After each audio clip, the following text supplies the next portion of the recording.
Assalamualaikum warahmatullahi wabarakatuh. Selamat pagi anak-anak hebat. Alhamdulillah hari ini kita dapat melanjutkan belajar kita di mata pelajaran pendidikan agama Islam. Hari ini kita akan membahas mengenai bagaimana cara kita menelusuri tradisi Islam di Indonesia, karena itu sangat penting untuk generasi penerus bangsa. Seperti yang kita tahu bahwa Indonesia itu sangat terkenal dengan beragam agama, ras, suku, bangsa, bahasa, dan budayanya. Sejak dari zaman ke zaman itu sendiri hingga akhirnya Islam masuk ke Nusantara.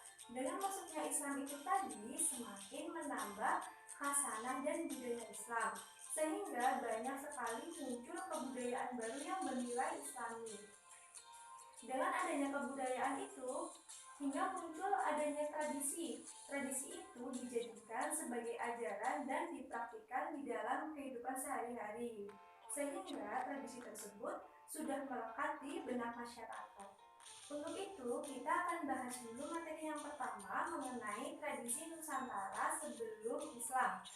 Jadi sebelum Islam masuk, masyarakat Indonesia itu sudah banyak sekali adanya budaya dan tradisi, seperti percaya kepada ruh, percaya kepada benda-benda alam, lalu percaya kepada nenek moyang, sehingga melahirkan ritual-ritual seperti adanya ritual sebelum menikah, sebelum hajatan, ritual kematian, dan yang lain sebagainya. Hingga pada saat itu agama Hindu dan Buddha masuk ke Nusantara. Namun tidak membuat perpecahan, justru membuat adanya tradisi dan kebudayaan itu semakin tumbuh dan berkembang, sehingga menghasilkan karya seni yang tampak seperti seni rupa, seni ukir, dan juga seni bangunan seperti candi dan lain sebagainya. Adapun mengenai akulturasi budaya Islam, dari akulturasi itu sendiri kita dapat mengartikan sebagai pencampuran. Jadi yang dimaksud di sini adalah pencampuran dari unsur kebudayaan. Tidak hanya pada benda dan material saja, namun kebudayaan ini juga terdapat pada perilaku di masyarakat. Hal tersebut memicu munculnya tradisi Islam yang sudah mencakup adanya cipta, rasa, karsa, dan semuanya itu mendapat pengaruh dari Islam, mengandung nilai-nilai Islami yang tentunya bersumber dari Al-Quran dan Hadis. Nah, dari beberapa tradisi dan kebudayaan itu tadi juga harus sesuai dengan prinsip-prinsip yang ada di agama Islam. Yang pertama, tidak melanggar halal dan haram. Yang kedua, mendatangkan maslahat, bukan mufrodat. Yang ketiga, sesuai dengan prinsip al-wala dan al-bara. Selain dari akulturasi budaya Islam, kita juga harus tahu apa saja sih seni budaya Nusantara Islam.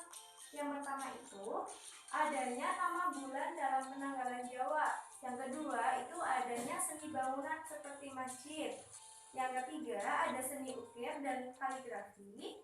Yang keempat, ada seni tari. Yang kelima, ada seni musik. Yang keenam, ada seni pertunjukan. Nah, untuk yang ketujuh ini, seni sastra. Seni sastra ini khusus dibagi menjadi 3 bagian. Yang pertama itu ada babat. Untuk babat itu sendiri adalah dongeng yang dibuat di dalam sebuah cerita, seperti contohnya ada babat Tanah Jawi. Lalu yang kedua ada suluk. Suluk itu adalah kitab yang menguraikan sebuah tasawuf, seperti halnya Sunan Bonang yang membuat karya puisi lalu dijadikan sebuah kitab yang diberi nama dengan kitab Bonang. Yang ketiga adalah hikayat. Hikayat ini biasa disebut dengan cerita yang penuh dengan keajaiban. Contohnya itu seperti hikayat 1001 malam. Yang terakhir adalah debus. Debus ini adalah seni bela diri yang biasanya itu digunakan untuk mempertahankan diri sendiri atau melawan dari penjajah. Tidak hanya budaya Islam saja yang harus kita tahu, kita juga harus mengetahui apa saja tradisi-tradisi Islam Nusantara yang memang sangat bermanfaat untuk pengetahuan kita. Yang pertama ada halal bihalal. Halal bihalal ini biasa kita lakukan ketika Hari Raya Idul Fitri atau biasa dikatakan sebagai maaf-maafan. Yang kedua ada tabot. Tabot ini merupakan upacara kepahlawanan yang biasa dilakukan oleh masyarakat Bengkulu. Selanjutnya ada kupatan. Kupatan ini sama saja biasa dilakukan ketika Idul Fitri, dan kupatnya itu sendiri terbuat dari atau terbungkus dari janur kuning yang memiliki filosofi tersendiri. Selanjutnya ada upacara sekaten di Surakarta dan di Jogja. Upacara ini biasanya sebagai wujud untuk mengenang jasa-jasa Wali Songo. Yang selanjutnya itu ada grebek Jogja. Kalau di Jogja itu biasanya grebek itu untuk mengiringi raja atau pembesar dari kerajaan itu tadi.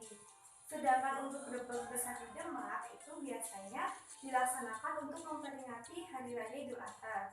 Selanjutnya ada Kerobon Maulid di Kutai dan Pawai Obor di Manado. Tradisi ini digunakan untuk memperingati Hari Maulid Nabi. Selanjutnya ada juga tradisi Rabu Kasang atau biasa kita menyebutnya dengan tradisi Rabu Pungkasan. Nah, untuk tradisi ini biasanya itu digunakan untuk memohon kepada Allah agar dijauhkan dari segala bala, segala macam bahaya, segala macam musibah. Tradisi berikutnya ada Dugderan di Semarang. Biasanya tradisi ini digunakan untuk menyambut datangnya bulan puasa. Yang terakhir adanya budaya tumpeng. Budaya tumpeng ini biasanya diadakan untuk sebuah syukuran atau sebagai perayaan kejadian-kejadian penting. Anak-anak, itu tadi adalah materi yang dapat Ibu sampaikan mengenai tradisi Islam di Nusantara.